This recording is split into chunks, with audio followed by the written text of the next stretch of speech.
studio, Gary Franchi, founder of the Lone Lantern Society, also heads up Restore the Republic. And the good part about it is another example of somebody in the last 4 or 5 years who's reached millions of people. It's the truth. It's the message that is piercing the darkness. Okay, you know, done in darkness, anything that is hidden in secret will be revealed, and that is why we are being successful. The New World Order does not stand a chance against the truth. We're waking people up faster than they can go ahead and develop the system. Their plan all along has been incremental. Now, because we are pushing out the information at the rate that we are, they have to amp up their game, and that's why you're seeing the speed and the New World Order developing at this rate. No, I agree with you, and they've decided to go from the soft tyranny to an open tyranny. But now people are not giving up. They're starting to find out they can fight back. Well, I mean, you see groups like back home in Chicago. I would be lynched if I went back home and didn't mention the hard work of the Lone Lantern Society there. We Are Change Chicago. All the guys, nationwide, these grassroots groups that are springing up, and they're showing up at these places. They're showing up at the Council on Foreign Relations. They're showing up at these organizational meetings. And notice how all of a sudden the mainstream media is going, okay, there's a Bohemian Grove. Okay, there is a Trilateral Commission. Okay, the Bilderberg Group does want world government, but it's for your best interest. So they've lost all this credibility all these years saying it didn't exist. We've gained all this credibility. Well, they need to have the people accept it. Okay, so for all those years, like you just said, they went ahead and denied its existence. Now they're coming out and they're saying it does exist, because now they need the people to accept it.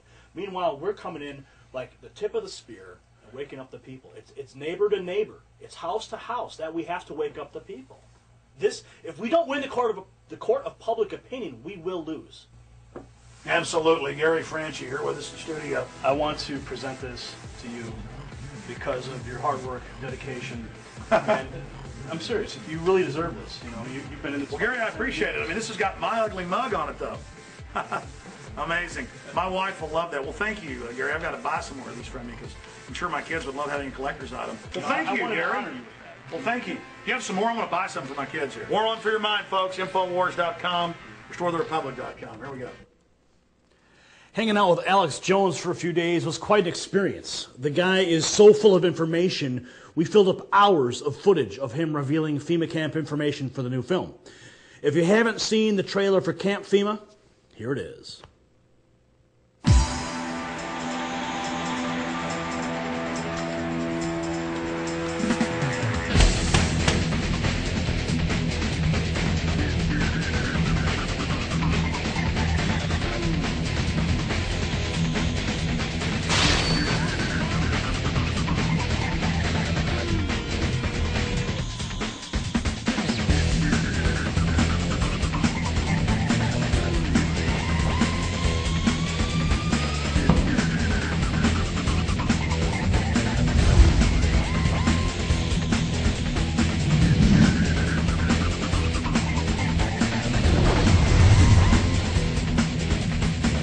Doing a story tonight that I wanted to debunk these FEMA camps. I'm tired of hearing. You know about them? Sure. I'm tired of hearing. I wanted to debunk them. Well, we've now for several days done research on them. I can't debunk them. Camp FEMA is scheduled for release this fall, so look forward to that on the horizon. Now, last week, Congressman Ron Paul of Texas gave us some insight into socialized health care and compelling solutions to the problems. I'd like to talk a little bit about the medical care crisis that we're facing. Sometimes I'd like to think that it might be a government crisis rather than a medical care crisis, but we do have a mess in medicine, and there's a lot of talk about what's going on, not only throughout the country, but here in Washington. But first I'd like to describe how I see the problem developing and what has happened. A lot of people are arguing that free markets can't deliver medical care, which I disagree with. And the problems we face today is not a consequence of the marketplace. It's a consequence, it's a failure of the government. The main complaint I hear is that medical care costs too much. I can't afford my insurance. And there's a lot of truth to this.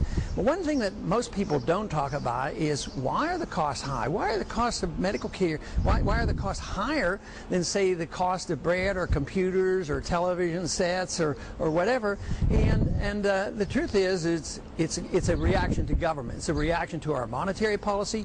We do inflate the money supply. We do have price inflation. What we ought to fight for is the fact that we have a choice. We shouldn't be forced into a program. If the government starts a program, we ought to have the right to opt out of the program. We should be very generous with tax credits. Give tax credits for the entire amount of money you spend on medical care so that you can be independent. The concept of medical savings accounts is a good concept, and we should promote that and encourage that. And we should demand privacy. I mean, this is one of the tools that the government agents always use, and they've already set the program up. It's been passed already, where there will be essentially no medical privacy. So there's a lot of things that could be done through the tax code, the tax credit, and also protecting the individual's privacy. Well, I would encourage all who believe in freedom and liberty, understand that medicine is no different than any other service. Freedom really works and does a much better job than coercion and just another gigantic government program, and socialized medicine can't work. In international news, Iranian protesters are being beaten in the streets for opposing the victor in the latest Iranian election. Interestingly, though, New World Order architect and supporter Henry Kissinger recently stated that if regime change doesn't work from within Iran, we'll have to make it work from the outside. Now, if it turns out that it is not possible for a government to emerge in Iran that can deal with itself as a nation rather than as a cause, and if then we have a different situation. Then we may conclude that we must work for regime change in Iran from the outside. It is very crucial to note that President Obama recently admitted during a speech in Cairo that the United States played a key role in the overthrow of the Iranian government in 1953. For many years, Iran has defined itself in part by its opposition to my country. And there is, in fact, a tumultuous history between us. In the middle of the Cold War, the United States played a role in the overthrow of a democratically elected Iranian government. This is a shocking admission by a United States president that the United States was involved in overthrowing a foreign government. Now, this is their plan. They are admitting their future intentions in Iran. These players are dead set on intervening in the affairs of Iran. Now, our founding fathers always told us, do not get involved in foreign entanglements. They strongly advocated against such actions. Meanwhile, the Associated Press reported this week that North Korea threatened to wipe out the United States, wipe it off the map, as Washington and its allies watched for signs that the regime will launch a series of missiles in the coming days.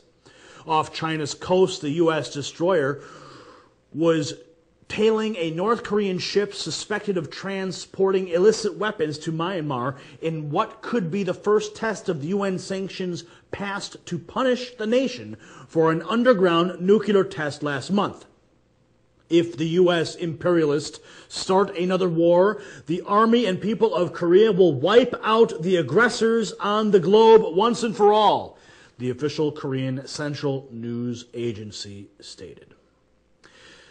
Now back home, you may have heard that leaders from all over the freedom movement converged at the hotel where the Federal Reserve was born almost 100 years prior to determine what can be done to end the corruption, end the madness of the federal government of the United States. Before we get to that full report, let's take a quick break.